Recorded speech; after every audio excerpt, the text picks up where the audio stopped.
Hello and welcome back to your favorite podcast, Jorgy's Tripping Dipping. This is not your usual co-host, nor your unusual co-host. This is your once in a lifetime, once in the blue moon host, Georgina Donna. Today we have a very special guest. He's a content creator who is not just an amazing creator, but also the ladies love his work. Shout out to Nili. So, without any further ado, let's welcome our man of the hour, Wolfpack Performance. How are you, man? That was probably by far one of the best intros I've had. That was pretty good. That Thank was pretty you. good. You are quite unusual and maybe a blue moon there. That was pretty good. I like that one. How are you? How's life in US? Life is challenging but good, and as long as you wake up topside, you have an opportunity every day to make it better. So that's how I look at it. Amazing, amazing. All right. So please do tell us a little bit about yourself to our listeners. All right, so I'm Wolfpack Performance. Most people refer to me as Jay or just Wolfpack or Wolf. I make content. Started out making content about DIY projects as far as building cars. I've been in cars since I was a kid. Rolled that into racing, and then I did a little bit of film work for Fast Five, as having a car on set and working with those guys when they were in Atlanta. And then from there, I just started building cars, and then got a car in a magazine, and then it's just been my love and passion for that, as well as my family, of course, and managing that. And then, of course, I did spend quite a bit of time supplying Atlanta and some of the South, definitely with car parts, because my whole initiative was to create a business that would allow people to purchase parts, but without getting their eyes gouged out or asking them for their firstborn, because the equalizer of every build is money. And then I started saying I'm going to make content to help people understand maybe some of these products that do and don't work, maybe how you can do things on your car. And then I rolled into Formula One. As far as content, I have been watching Formula One off and on for some years, and then really started focusing on it in the later part of these last few years, and then started making content on it. And then from there, just been rolling up ever since. And I've been embraced, and I got a great community. Those people are awesome. It's a great vibe. We do great things. We just finished sponsoring 68 kids with back to school backpacks with the program I call the Challenge 44. It's basically like a challenge. And we started out with 44 backpacks, me and the Wolfpack family over at YouTube. And then we had another additional backpacks donated. So we ended up with 68 backpacks for kids to go back to school.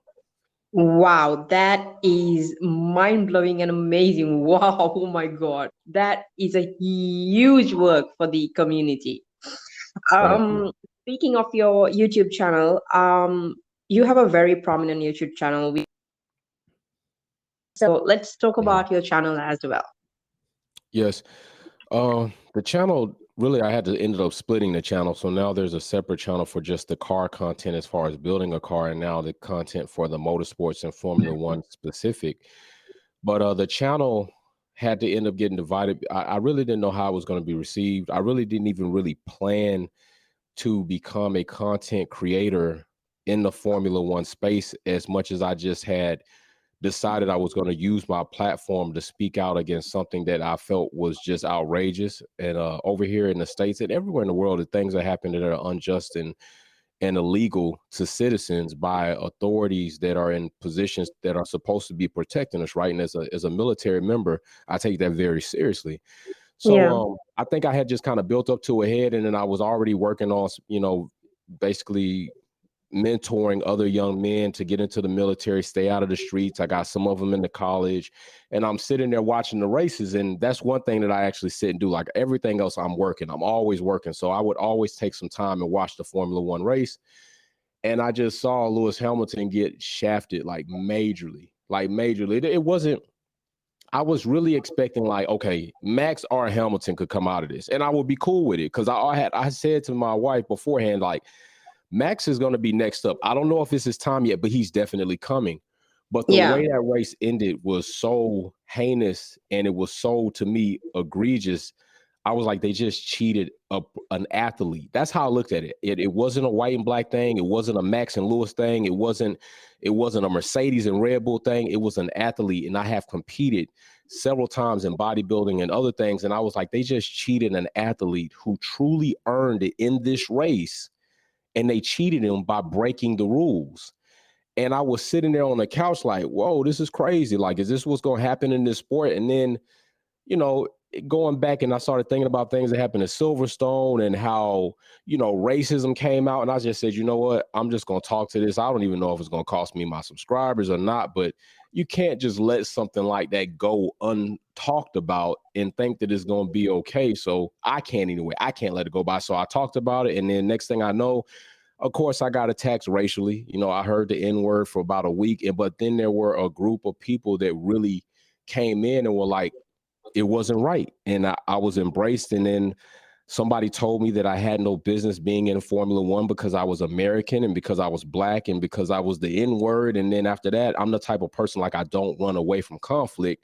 So I just told them, well, I guess from here on out, you're going to have to see me for every week, day in and day out. And then I just committed myself to it. So I think everyone loved it as well because one people I'm very close with is Neely, and she actually suggested your name for the podcast, and then I checked it oh, out, and it was amazing.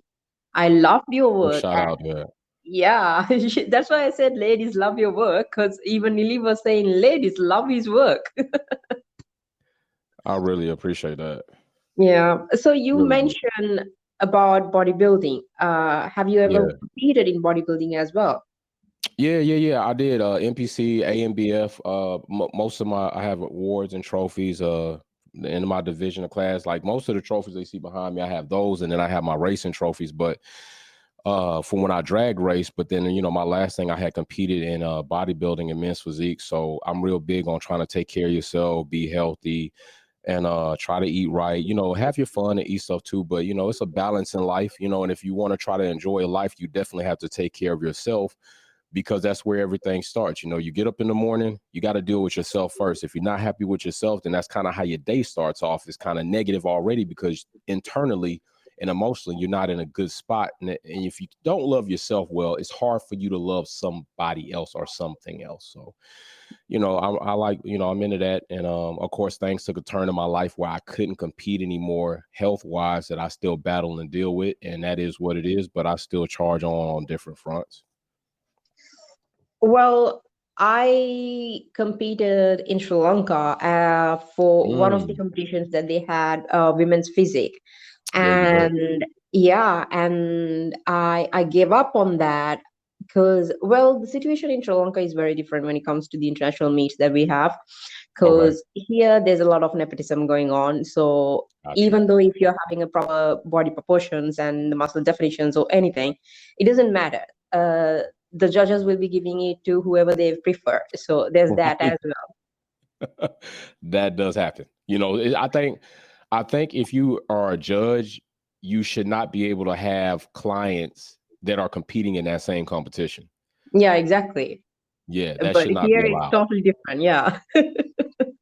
And then the mental capacity for an athlete is very high because Right. here there's a lack of knowledge when it comes to bodybuilding competitions and the bodybuilders as well.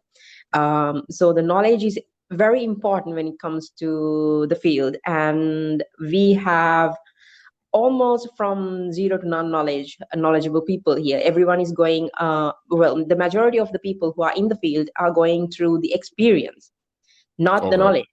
So there's a high risk between that because if you just look at the stage when they're all on the stage, half of the athletes are suffering from gynecomastia. Mm, true. So True. there's a huge difference. That's why I said in Sri Lanka it's very different when it comes to bodybuilding competitions and all, because health wise it's very unhealthy It because is. knowledge.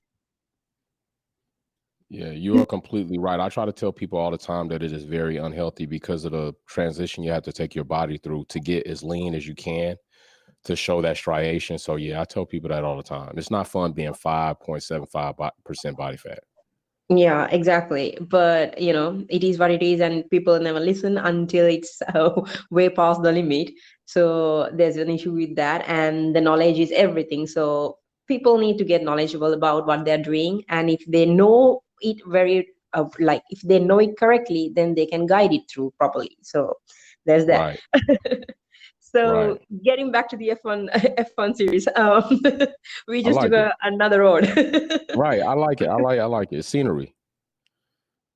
So, what has your take been on the season so far? Do you believe the new aero regs have made has it made it very, very worse? I I don't, in the grand scheme of things, I don't think it's changed much. I just think it hasn't I don't think I'll say this. I don't think it's lived up to how they advertised it to us, for Yeah, one. I don't It definitely didn't give me what I had hoped to have seen, which is at least more teams. I did say Haas would be a mid competing team. And I also did say because of new regs, lower teams would have an opportunity here to compete mid level or up until other teams probably got a handle on things. Because one thing you can't change is somebody's learning curve. So we know there are certain teams on the grid that definitely have more money, more resources, smarter people because they have more money. So their learning curve will not be as broad as other teams. So while that transition is happening, you have to rely on a driver's ability and raw talent to basically reel in something that is untamed, which is this new car that we have. And while that's happening, then maybe you will have a mix up. Will that last a little bit for Williams and Haas? yeah, Aston Martin and McLaren have been disappointing to me this season as they haven't gotten a handle on things, and definitely Aston Martin still going through their rebranding of being copied cars from the pink Mercedes to now the green Bull, and they have not gotten a handle on things, nor have they been very competitive, at which I hope they would be. McLaren I'd hoped much for McLaren coming in, given at the end of last season, but they definitely have not reached levels in which I did.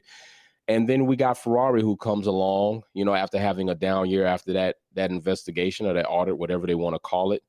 And they seem to not be able to get a handle on their own situation and can't get out of their own way. And then Mercedes, I'd probably say the most impacted team out of any other team on the grid with the new regs being Mercedes, also part in the fact that they adopted a design that is completely abstract but may pay out very big dividends. And I also will give them credit for being able to turn that corner mid-season, whereas other teams may not have been able to even do that amount of progress within this amount of time. They are turning the corner. So at first it looked like it was going to be a dumpster fire, and now it looks like, okay, they're actually understanding what they have on their hands and they're making progress. I mean, we have Lewis Hamilton 5 podiums back to back. We have Russell in a subpar car who has also been top 5 anytime he finishes a race. And with them being the example of it can't just be the car, because everybody, including haters and all, said that the car was crap. But yet Mercedes has been able to be a top 5 team with a subpar car because their drivers are that good, especially when you have the GOAT. All right, they're that good. Ferrari has proven the other way around. When the car is at its best, their drivers seem to make mistakes that cost their team, but they volley that back and forth. And then you have Red Bull. Red Bull being the stronger team out of the 3 top teams and out of the grid, with the fact that their car landed in a good spot. Now, I know we have the controversy whether Ferrari and Red Bull were running floors that may or may not be illegal. That has not been completely proven. But I mean, where did they get the measurements from?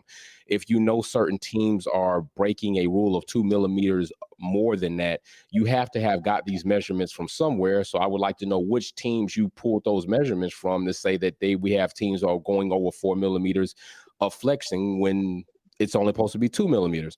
But period. Red Bull's been competitive. They're in the lead, and they're doing well in this new era so far. And Mercedes is gaining ground while Ferrari is losing it. So the new era hasn't really changed much, right? I mean, this is pretty much what we had last season.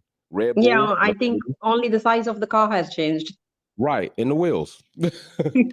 So yeah, pretty much. So getting back to these Red Bull and their racing, we've Yes. talked on this podcast recently about the disgraceful behavior demonstrated by some of the, I'm going to say some of the Red Bull fans, because there are a Right. few Red Bull fans that I closely know as well, like Dr. Orbs and Engine Mode 11 and Mhm. Break. I mean, Right. they're not racist or jackasses, but Right. the majority.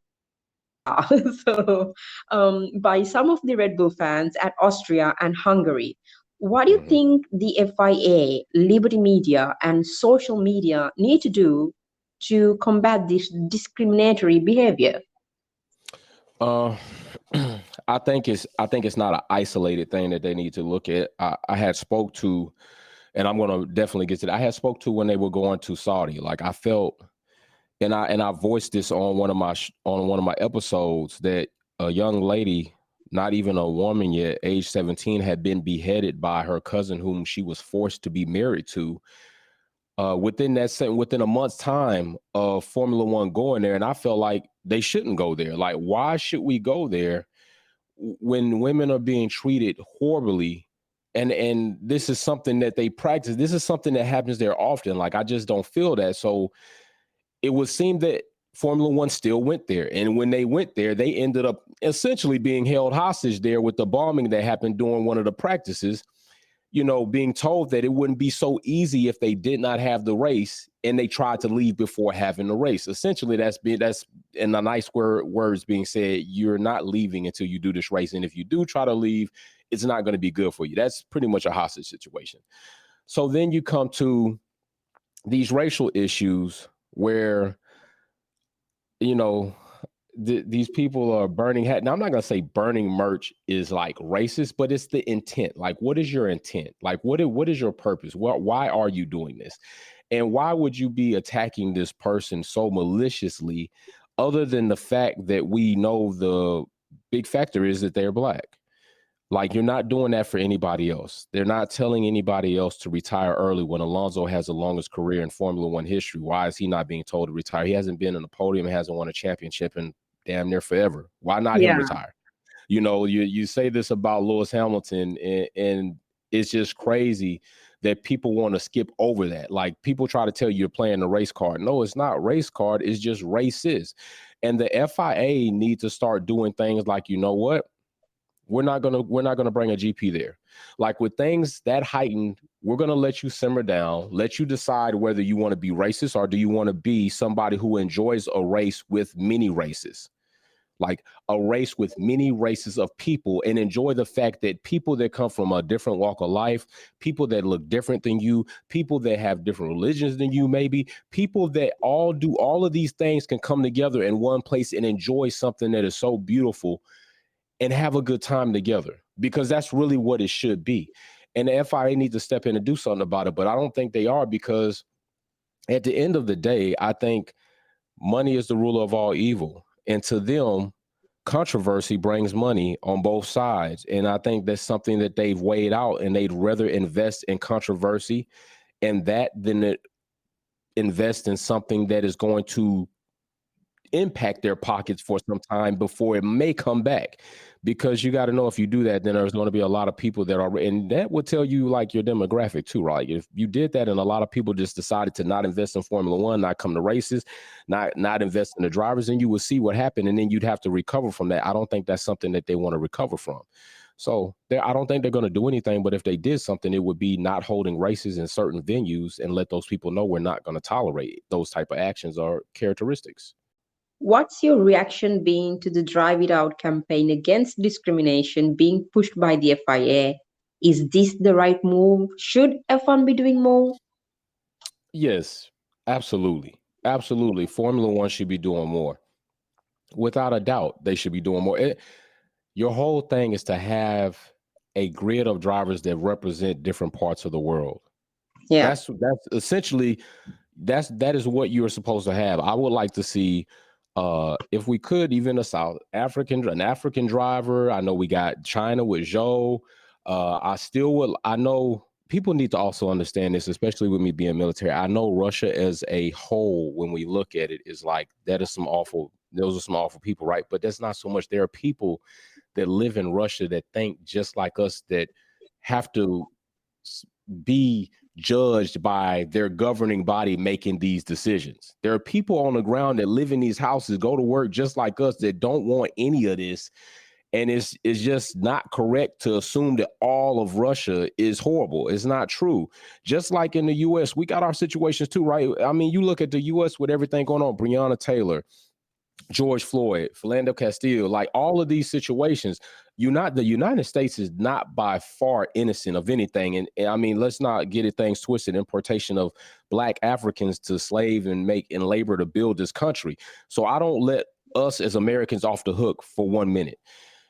But if that's something that you want to correct, that's something that we're going to need to do, and we need outreach programs to do that. And one thing I've definitely campaigned for, especially I just had Joshua on, young Carter, who's going to be coming up. Hopefully he reaches Formula One, is they need more programs to reach out. And this is not just for Black kids, but kids that are not financially as equivalent as majority of the grid, that don't have $1 billion and $1 million parents that can fly them in on helicopters to participate in this sport. Lewis Hamilton, the greatest Formula One driver, and I'm going to say that, and I know people might debate it, that's fine. But even if you say that, you still have to say he's one of, if not the greatest driver in Formula One, did not come by the way of money. Anthony Hamilton had to work, and give him subpar equipment, and Lewis had to be great in that equipment.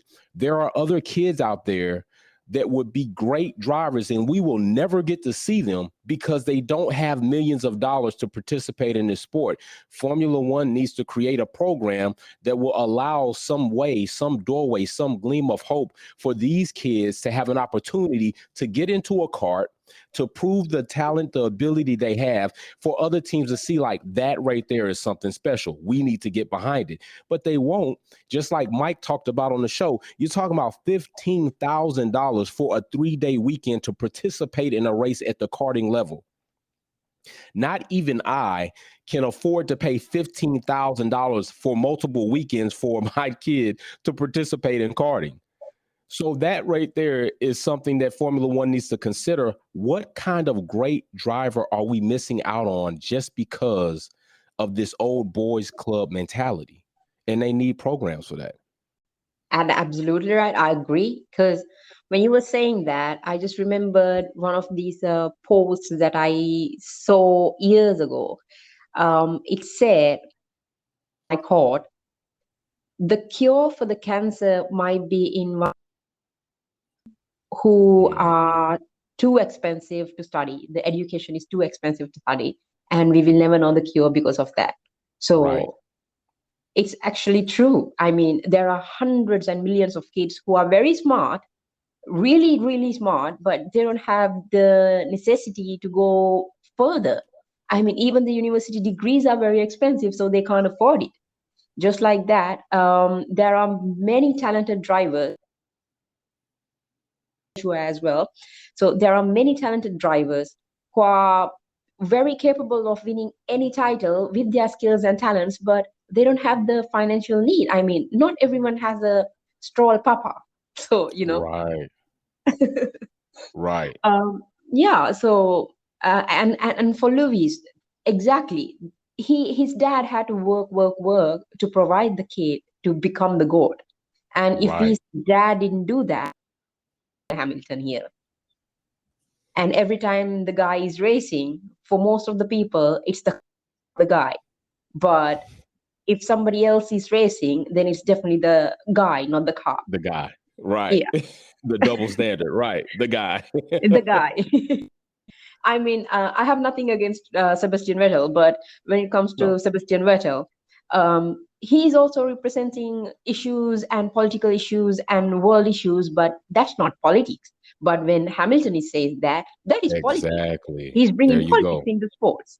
So, why the double standards? Why do you The need double to standard. give yeah, I mean, why can't you just look at everyone in the similar equal way? But nope, they have glasses when it's Hamilton, and even the glasses are not visible for them. Right. That's a fact. So, moving on to the next question. There's been a lot of drama in the early phases of this year's summer break. And I Oof. mean, come on, right? I mean, Formula One is always about drama now. Right. Yeah. So, Sebastian Vettel retiring, Alonso moving to Aston Martin, Piastri denying Alpine, and Daniel Ricciardo at risk of losing his seat for 2023. What have you made of all this madness? Do you think McLaren is making the right move by taking Piastri? Is Okay. Piastri in the wrong or right for leaving the driver program that's nurtured his career? And who would you like to see at McLaren and Alpine? And just to make the caveat of the question, is there any IndyCar driver you'd select? Um, all right. So as far as McLaren, right? I think that McLaren is making the right move because Daniel has become a driver for the check, and I'm not mad at Daniel for getting the bag, right? But Yeah. let's just be honest. Since Daniel has left Red Bull from Renault and then to McLaren, he's been on a decline. He has not been. We cannot look at Daniel right now. If we compare Daniel right now to his Red Bull self, he's definitely taken some steps back. He hasn't been able to get there. I don't know if he's not mentally there. Sometimes it doesn't seem like it. I don't know if it's in him anymore. Maybe, you got to hit rock bottom before you can bounce up. And maybe in his self, mentally and emotionally, he hasn't hit that yet, but he definitely isn't hitting it for McLaren. So I'm not. I've said several times on the show, McLaren's on it. Danny's on his way out. Like I've already said that, and I know people are like, well, he's got a contract. Contracts are paper, and we all know organizations hold more power than athletes do, and they can do whatever they want to do. They'll find a way to get it done. As far as Piastri, I don't blame him for what he did. From what I understand, his contract was on the 31st. They hadn't responded just yet. Whether, that is confirmed or not, that is what I've heard. If that is the case, I would say that Piastri had made the right decision. If you nurtured my career all of this time, you have Alonso who really hasn't taken you anywhere. I understand he's a two-time champion with Crashgate, of course. We'll put that in there. But Alonso's not galvanizing anybody. He's not coming in and being a real leader ahead. Like this, it's not Lewis and the Russell combination. Like that's a combination, all right? Alonso's not that. So Alpine, if they really wanted to prove that they were ready and they wanted to commit to Piastri, you wouldn't even be worried about trying to sign Alonso to another 1 year. You would tell Alonso, like, okay, we're done. We're going to bring in Piastri. We're looking at the future. Do you want an opportunity to be a reserve, move to reserve driver, or do you want to go somewhere else? Those are your two options. You can step back or you can step off. Piastri definitely felt like that wasn't what they were doing if they really wanted him, and he made the best decision for him in his career to get into a seat. Why would he want to start his career off being loaned out to Williams? I understood it would have given him some experience, and then he would have returned to Alpine with Formula One or two seat experience on the track, and that really benefits Alpine, and it does give him some. But nobody wants to you don't really want to start your career off with one of the worst teams right now on the grid. And I think Piastri felt that he was better than that, and he just may be. He'll have to prove it, but no. So I definitely don't agree with that. I think Aston is wasting their time as well with taking Alonso on over there and giving him whatever he wanted, like he's some godsend. I don't think he's going to bring them what they need. They already have Lance there, and he's trying to, do his thing, and he's trying to find his way on the grid, and he's still growing and trying to do whatever he's going to do. And Alonso's not the guy to bring in and try to be competitive. So I don't really think. I think they're buying fool's gold there. If there was an IndyCar driver, I don't really keep up with IndyCar, so I don't know who it would be. But I'm looking for Sargent. I'm looking for an American driver to come. So Sargent, I want to see him come up. And honestly, I would have loved to see Williams get rid of Latifi, like maybe sign him to another year deal and find a way to start getting Jamie Chadwick up.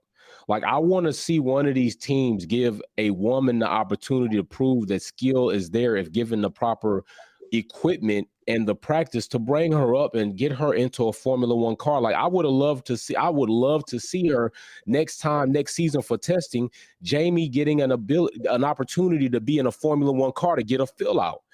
Like, people have to get over this whole thing. Like, it seems like the worst thing is to see like a woman in a man's sport. This is a car, and a car does not care about your sex. A car does not care about your gender. A car does not care about any of that. The only thing that car cares about is nothing. You make sure that you can do the best that you can with equipment. That's all it is, equipment.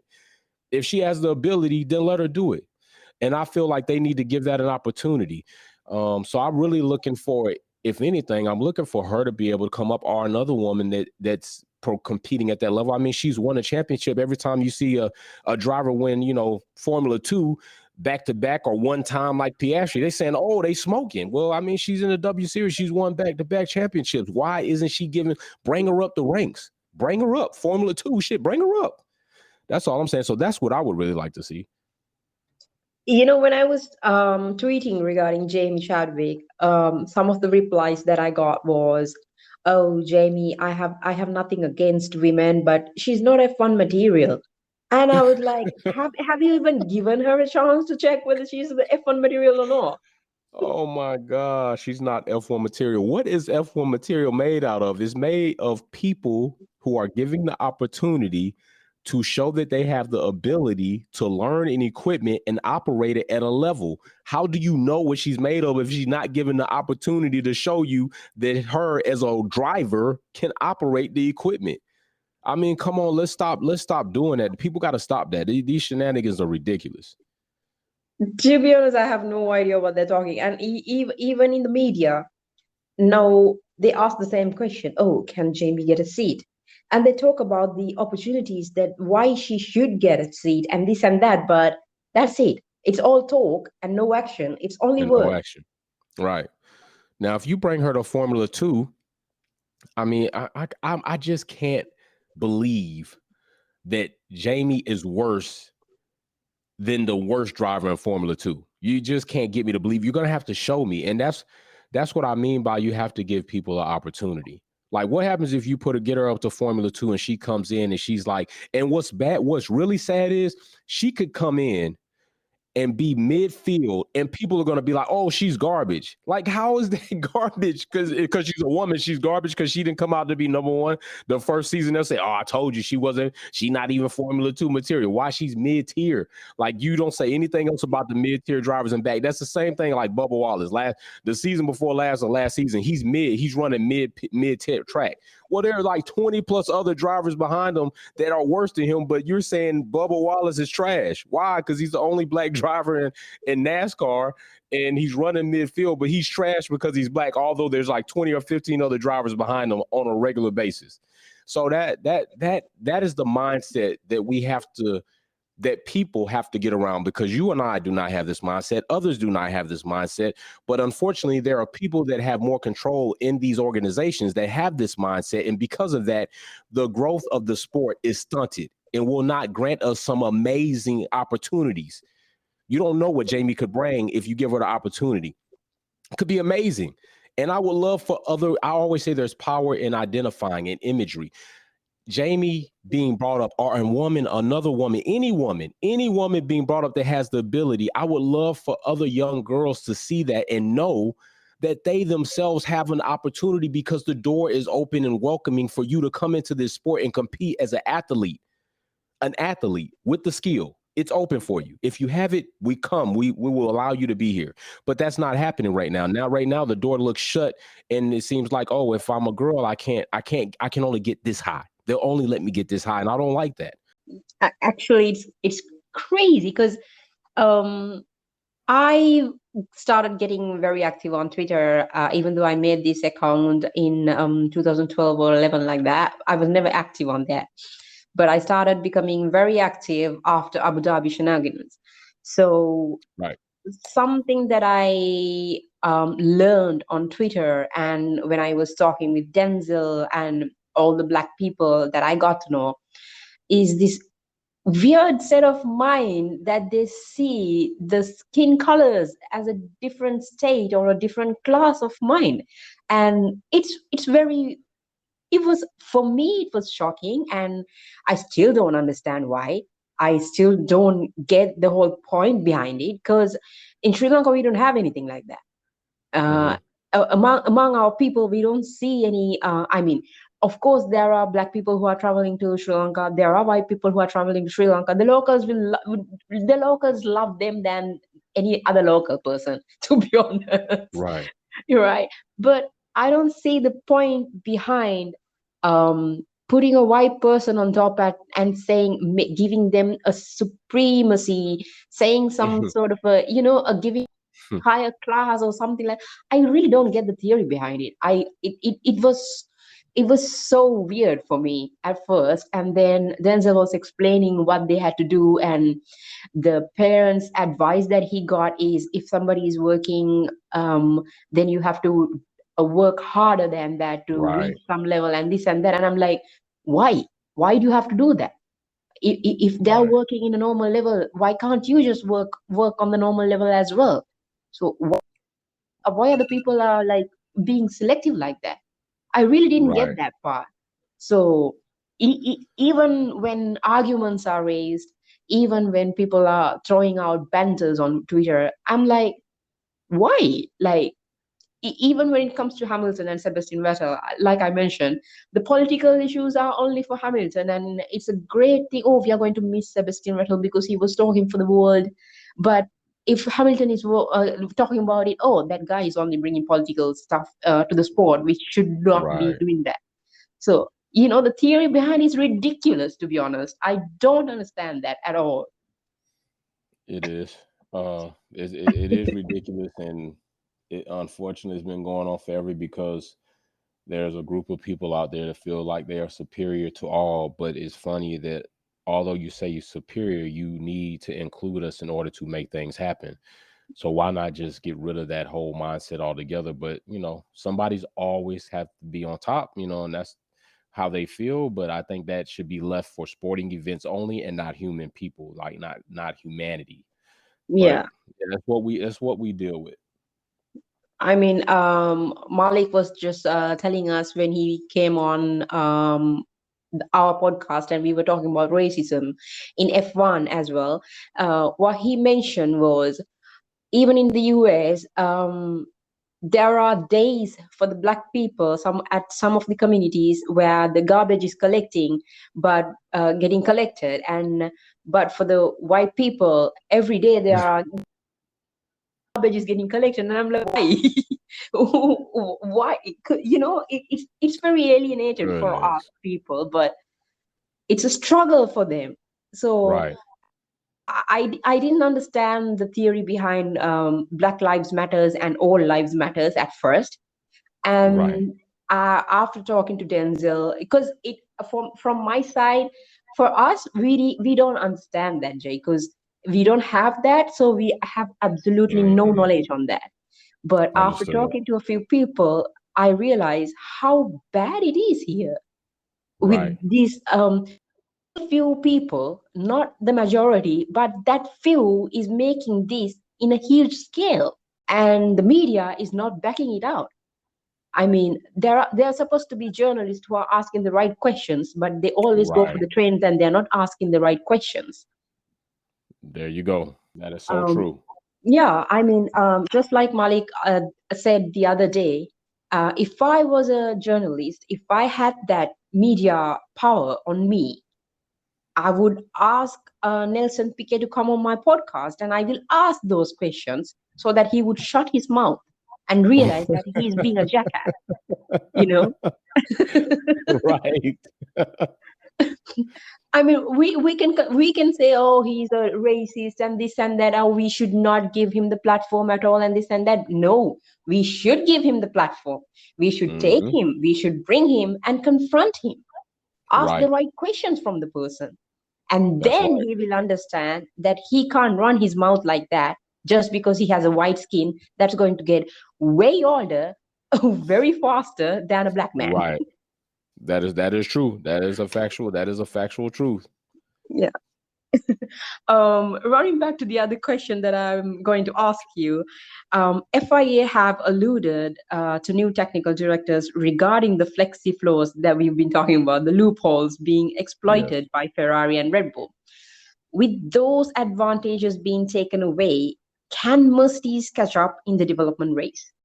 Well, if I will say this, if indeed this is something that other teams have been doing, I had already questioned why they kept pushing the deadline back, right? So Yeah, now we're waiting till after the summer break, which gave those teams an additional 2 weeks plus these 3 weeks. You're giving them basically, like I said, they're giving them another month to get it together, which I didn't understand if you knew this, because even if you're saying everybody's trying to get a handle on this, well, surely you had regulations in place that said no more flexing than 2 millimeters front rear, period.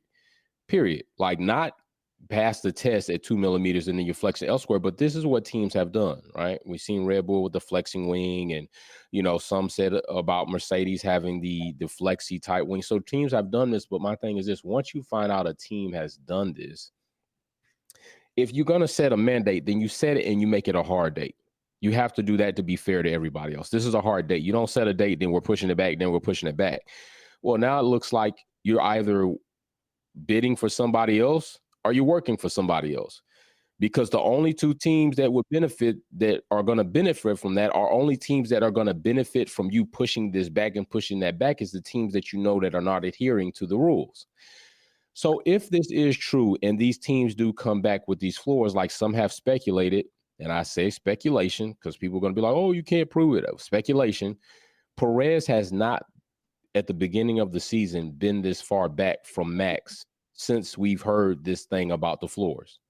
Yeah. Immediately after that, now there's a bigger gap between Perez and Max. So some have speculated, is Red Bull running their floor that is going to adhere to the regulations on Perez's car and not Max's yet, which would be the smart thing to do. All right, that would be the smart thing to do. But if that is the case and we come back from the summer break and now Max's pace is off, then that's going to tell you something. To me, that's going to be a clear indication that the only thing that we know for certain that was supposed to change are the floors. So if Red Bull comes back and their pace falls short by a good amount, let's say 0.3, then there's an issue. All right, because Perez has surely been off Max. Now, some say because the Perez is off of Max because the car has gone away from him. That also may be true. Maybe that might be true. That's why I said speculation. But I do feel like it's not going to necessarily help Mercedes more than hurt teams that have not been adhering to the rules. If Mercedes has been adhering to the rules, which it seems if that was the case, they'd be up on the other top three teams. So evidently there's more indication to show that they are. Then, yeah, it just puts them in a position that they already are, but it brings the other teams back because they're in positions that they should have never been in the first place. Yeah. So I'm going to ask you this question as well, because we've been talking about Red Bull and Ferrari, and we did mention about their, slightly different strategies, which are called strategy. So this is a big year for Ferrari. Also, we thought. There was this animation I posted on Twitter as well. I found it on TikTok. Hamilton, Verstappen, and Russell are running forward. Yeah, and then they're holding a stretch of pavement with Charles on the butt, but they're running the other way. Yeah, that was funny. That was a good animation. That was funny. I thought that was hilarious. So they finally had a winning car, and that's all they improved. Only the car. Do you think that they still have a shot at the title? And if they improve their, the so-called strategies, that is, and what would happen to them, the consequences of them not improving at all? I think I want to say that it hasn't been the strategy alone for the part of this season. It hasn't been strategy alone. We still have to, and I respect Charles for taking credit for his mistake, but that's not the first time he made a mistake. Let's also not forget that Carlos went about wrecking Ferrari shopping spree at the beginning of the season as he wrecked up many Ferraris. So I think there's a volleying type situation dynamic going on, from the drivers making their mistakes to them limiting their mistakes. And now the team and the strategy is failing the drivers. So I have to say Ferrari as an entire organization, drivers, engineers, strategists, all are failing at different parts of the season in different GPs. They still have the opportunity to get it together, but there is leave no doubt, there is a door's crack that a flea might not be able to fit through going the rest of this season. Because let's also be real, racing is racing. When top teams fall out of races, the grid moves up, other teams benefit from that. So Red Bull has benefited from that. Mercedes has benefited from that. Everybody else benefited, but it's at a very small percentage, because we can look at the constructor points and driver points and you can see this. If Ferrari goes on a winning streak. They have the fastest car. It just hasn't proven reliable. They seem to employ these ridiculous strategies like pulling Charles in off good medium tires while he has the fastest lap and the fastest sector times, because you're getting pit stop punked by Red Bull and think you're going to do something miraculous when all you have to do is do the same strategy other top teams are doing. Run your mediums, since you started on them, to the brink. Come in, you got 3 sets of softs. Charles had 2 sets of mediums. They put him on the second set, sit him out, caught him in early, so-called reacting to Red Bull when they didn't need to. And then he would have been on his softs the next pit and he would have been in podium position. Whether he won the race or completely or not, Charles would have been on podium. Ferrari messed that up. Ferrari also messed up while getting in Carlos's ear while he's battling Perez for position. There's no reason to be talking to this man in the midst of him having a battle.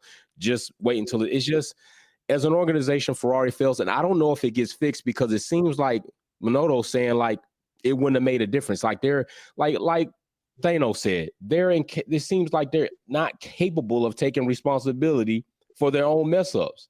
Bryson has said the same thing. It seems like they don't want to take responsibility for their mess ups. You can't have all these, call us content creators, but Bryson's an analyst, period. All right.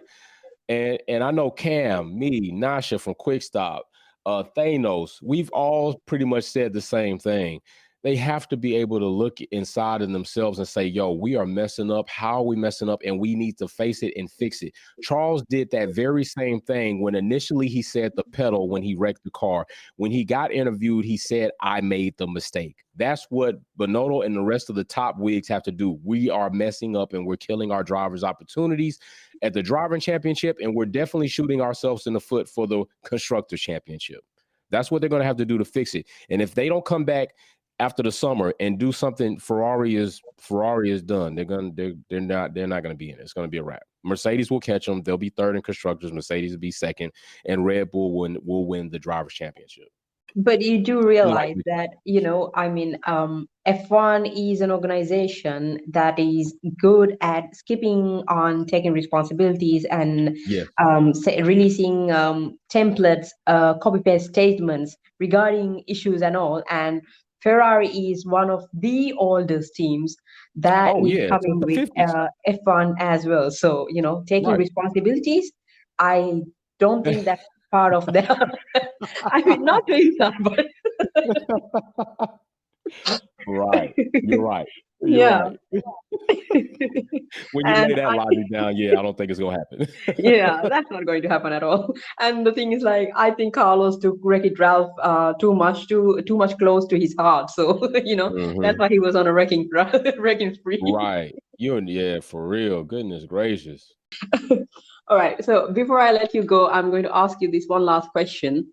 Looking at the future, what are your thoughts on the next generation of drivers coming through from ethnic minority backgrounds? You recently made an inspiring vlog about young Joshua.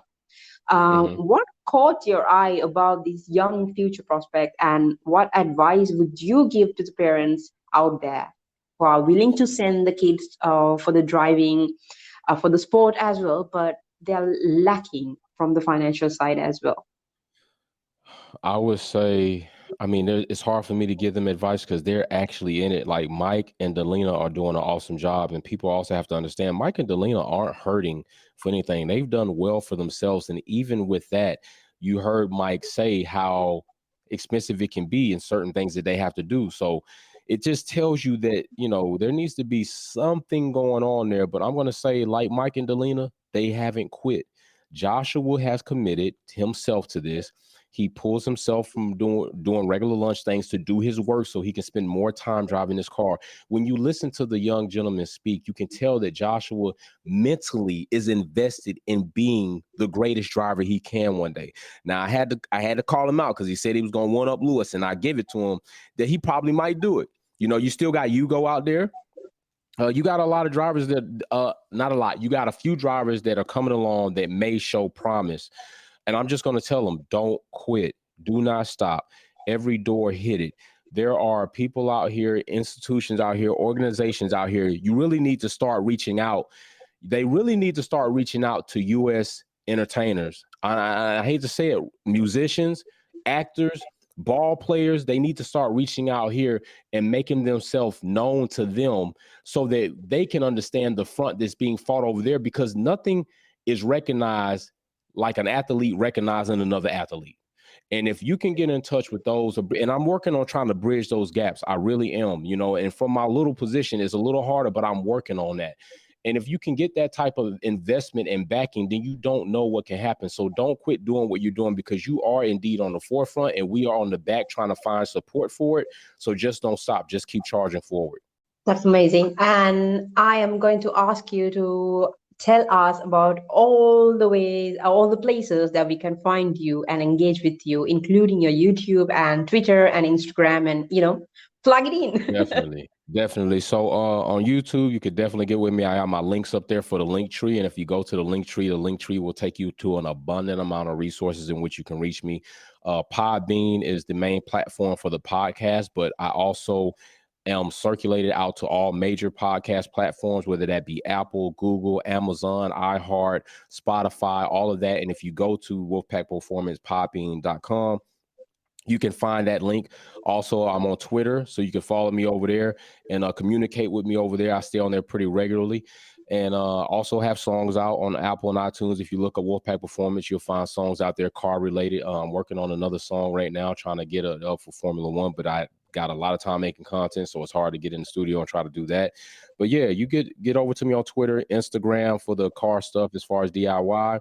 And yeah, you can reach me at all those platforms, definitely. And if you're looking for car parts and you're working on Hondas, Nissans, whatever that is, you can go to wolfpackperformance.net, get with me there, and hopefully I can get you suited up with the performance parts you need to do whatever you need to do on track.